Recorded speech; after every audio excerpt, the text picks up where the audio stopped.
Hello and welcome to the program Head to Head. I'm Olis Gerjuk with UATV. Ukraine has been known as the breadbasket of Europe, exporting its grains worldwide. Ukrainian food exports to the European market has grown particularly since the country signed the EU Association Agreement. What is the potential for further food productions and food safety technologies in Ukraine? To discuss this, we are joined in the studio today by Volodymyr Lapa, head of the State Food Safety and Consumer Protection Service of Ukraine. Hello, Volodymyr, and thank you for being with us today. Hello.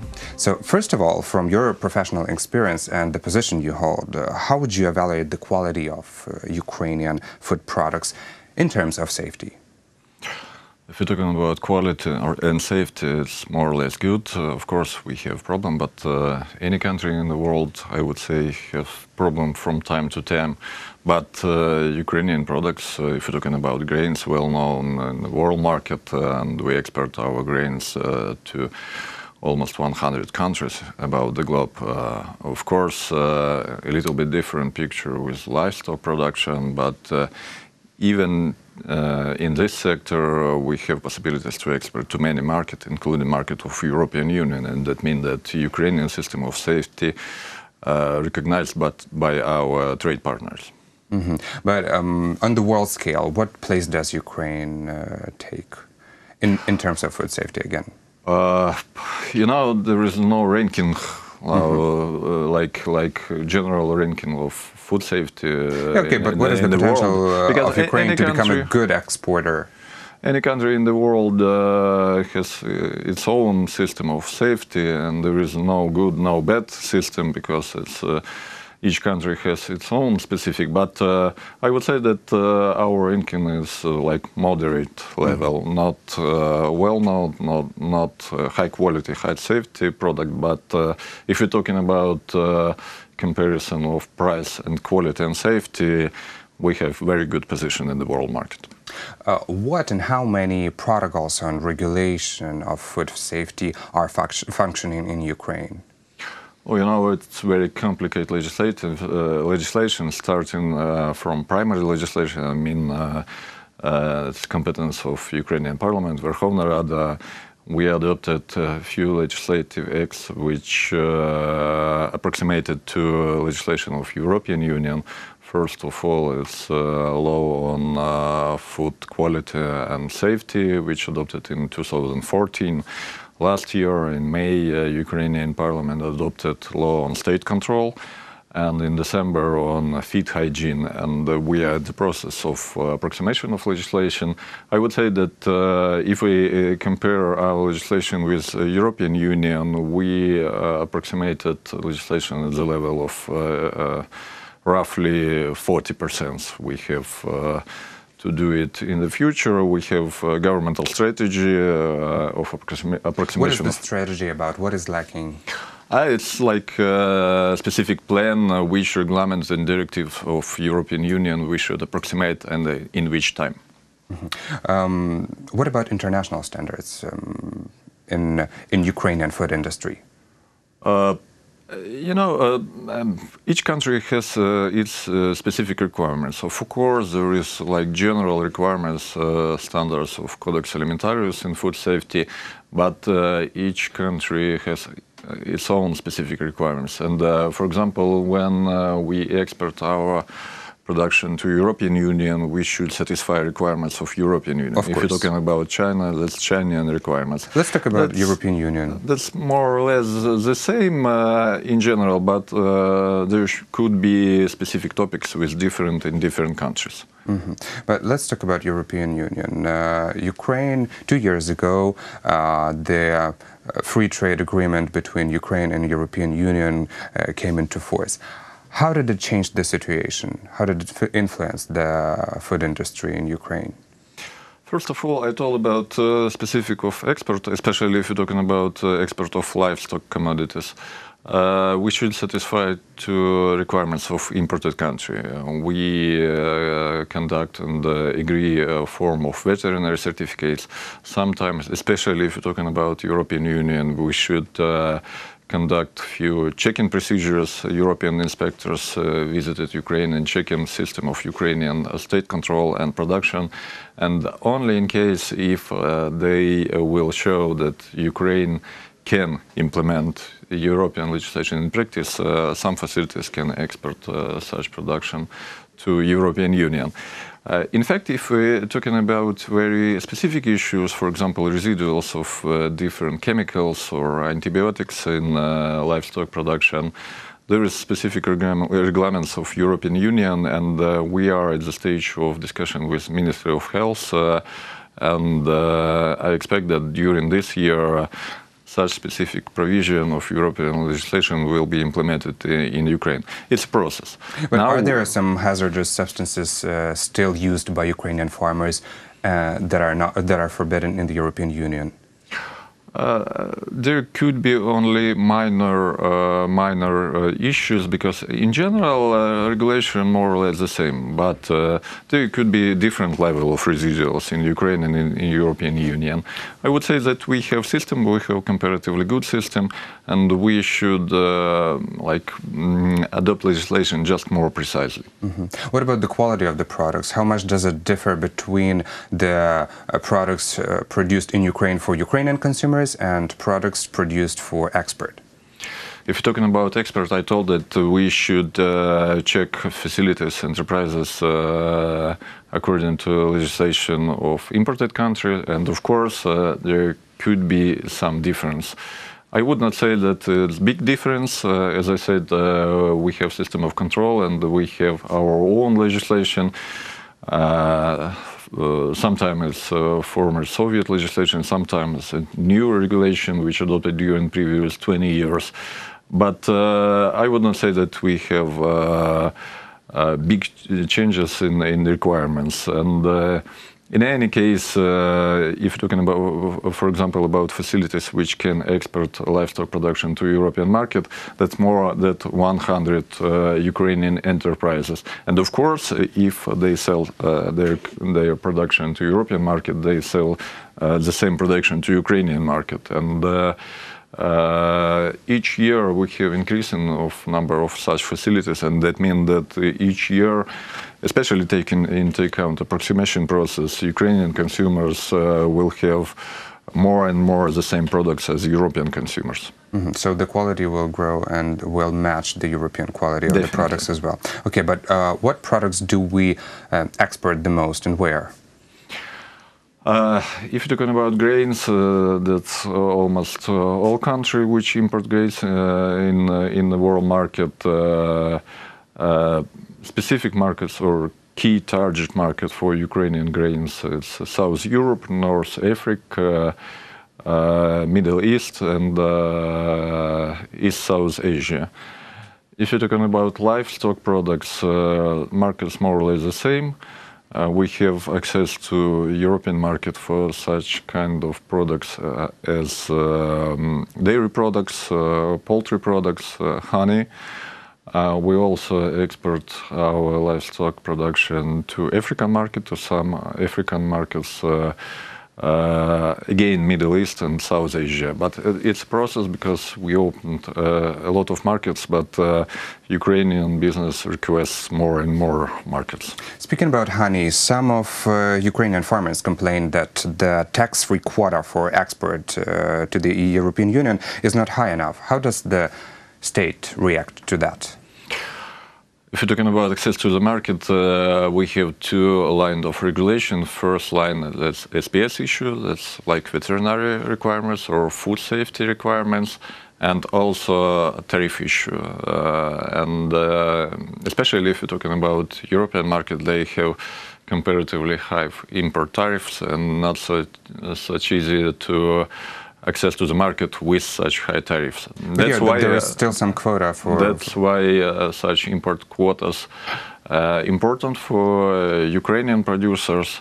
But for such specific commodity as honey, we can compete at European market even with tariffs. So Ukrainian honey producers fulfill the level of quota during few days in January, and then they export our production even with tariffs to European market. What about the quotas for other products? That's a matter of competition, and during negotiation it was very hard process because European Union has quite influential farmers lobby. That's why in free trade agreements we have so-called tariff quotas for many agricultural products. That's grains, that's dairy products, poultry, honey, and a number of other commodities. So in almost in all cases where was concerns from European farmers, European Commission put quota as a key requirements for signing of FTA. But still, in general, what's your opinion? How competitive is Ukraine on international food market? We are competitive. That's not only vision, that's fact. Because Poland also, neighboring Poland, is very highly competitive in the European Union because basically it produces almost everything. What about Ukrainian goods? How popular Just are one they? example, when one of Ukrainian facilities receive Euro number, that means that possibilities to export eggs to European market, Polish farmers was very concerned because they feel competition from Ukrainian producers. So we are competitive at European market, but you are told that Ukraine historically defined as a breadbasket, and often people talking about breadbasket of Europe. I would say that that's not the case in current time because European Union is net exporter for majority of agricultural commodities, and that means that we of course can export to European market, and that's very important not only in respect to value, to volume, but mostly in respect to recognition. If you can export to European market, that means that you could have simplified access to other market. But in fact, if you're talking about key markets, probably it's not European Union, it's again Middle East, so that's African countries and South Asian countries. Mm-hmm.